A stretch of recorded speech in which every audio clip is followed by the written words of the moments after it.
The most important thing for success is not some kind of hack, tip, or trick. It's mindset. And having the right mindset is going to help you a ton in achieving what you want to achieve. If you do not have the right mindset, mark my words, you will never achieve what you want to achieve, because mindset is the crucial factor which determines success itself. It is the prerequisite to any kind of work, any kind of tip, any kind of trick, any kind of hack. It is the basis on which you base your foundation of your success. And with that, let's get right into it. Part 1. Believe what is beneficial. What does that mean? Believe what is beneficial means that only believe the things that are going to help you in any kind of way.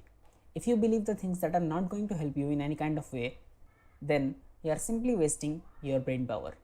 Let's look at it with an example. There is person A who believes he has quit drinking, and there is person B who believes he is in the process of quitting drinking.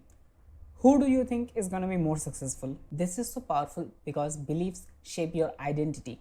You perceive yourself as the person who has that kind of belief, that kind of mindset. And so, whatever you perceive about yourself, whatever you believe about yourself, whatever mindset you have is going to reflect in your actions. If you believe you deserve everything by birth and you are waiting for the sky to open and gods drop you everything you want, it's never gonna happen, and you are gonna keep believing that till the day you die. But if you believe that, alright, I might not make it today, but one day I'll definitely make it, then you will definitely make it. Let's say you wake up and say the ambition of your life is to solve this Rubik's Cube.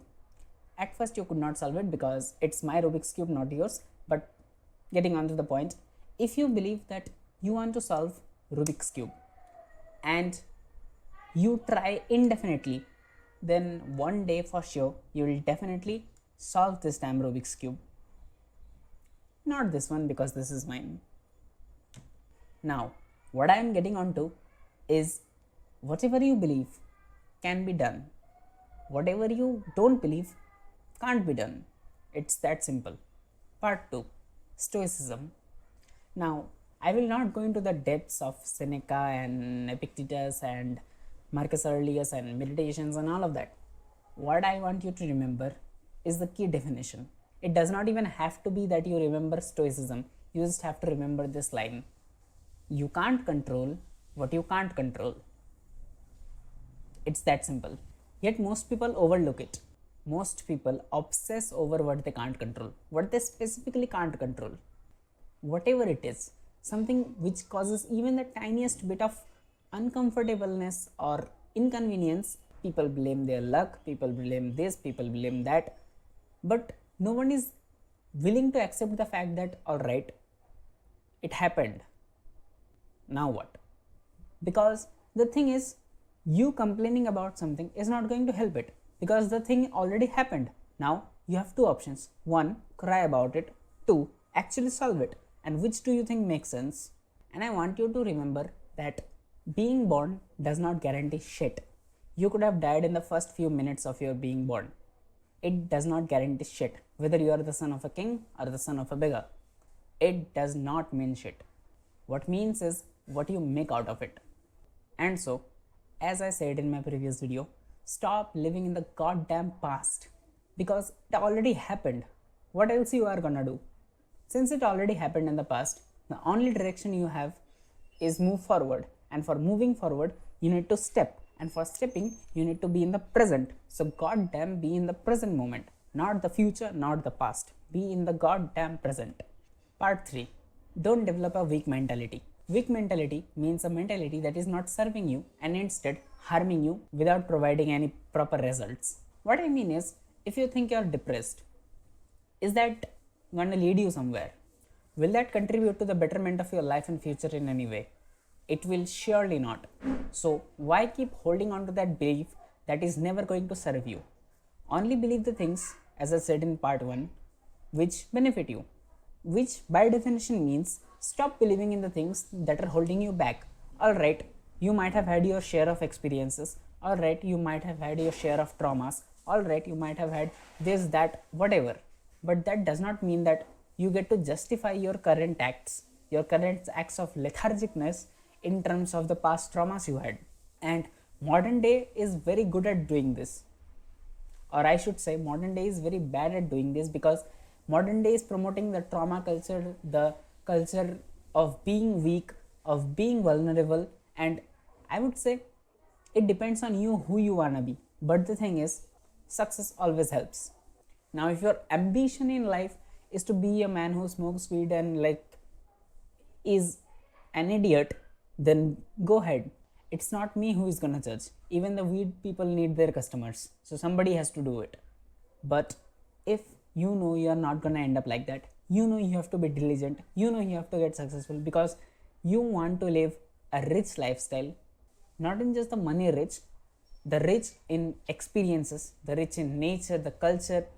So you have to leave the mindset which are holding you back. And I don't think most people do enough introspection nowadays, because for me, who has written hundreds of journals and someone who has spent close to 100 200 hours just journaling about why I am thinking what I am thinking, you have to understand that thoughts come from your surrounding.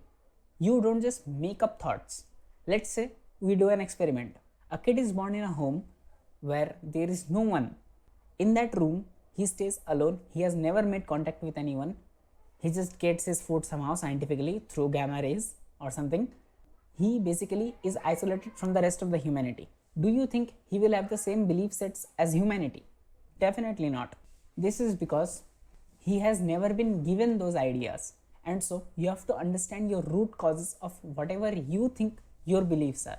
Why do you think what you think? Why do you believe what you believe? You have to investigate the core of your ideas, the core of your identity, the core of your personality, and you have to get over the fact that, alright, I have these many good things about me and I have these many shortcomings about me. Now you have that list, and so you will have to understand what your strong points are, your weak points are, and how you can counter your weak points. And I will leave you with this. 2 words. So what?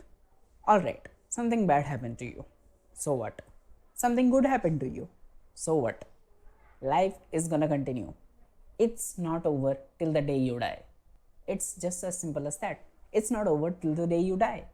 Repeat it with me once. It's not over until the day I die. That means whatever adversities come in my way, alright, whatever good things come in my way, also alright, I will keep living till I am not dead. It's nothing. And once I am dead, it won't matter nothing. So nothing matters. Therefore, at first don't get into nihilism. Nothing matters, and therefore you can do anything. And a great tactic I will give you is think from the perspective of a 90-year-old yourself. Imagine you are on your deathbed. Do you think the decision of asking someone out, do you think the decision of wearing this cloth or that cloth, the decision of doing X instead of Y or Z instead of X will matter? If it will, definitely go ahead. If it won't, it does not matter. Let's say you have ambition of playing basketball and you are forced into studying, and the 90-year-old deathbed of you will look back and think, man, I should have played basketball.